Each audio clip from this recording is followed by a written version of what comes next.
সবাইকে সকাল সকাল জানাচ্ছি মর্নিং। এরকম আজকেও সকালে চলে এসছে আলু, পেঁয়াজ আর হচ্ছে কি গাজর দিয়ে ভাজা করছে। আমি একটা রেসিপি তৈরি করবো, তার জন্য আটাটা মেখে নেব।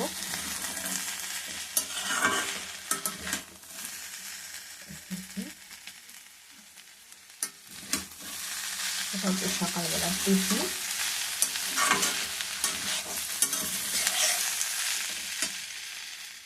আর আমি এখানে একটু অল্প একটু আটাটাকে মেখে নিয়েছি।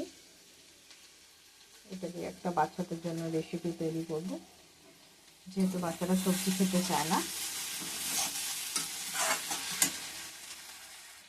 আর এখানেও আমি কিছু একটু সবজি ভেজে নিয়েছি, সেই সবজিটার মধ্যে আমি মিশিয়ে দেবো। এখানে বিনস আছে, কড়াইশুঁটি আছে, গাজর আছে।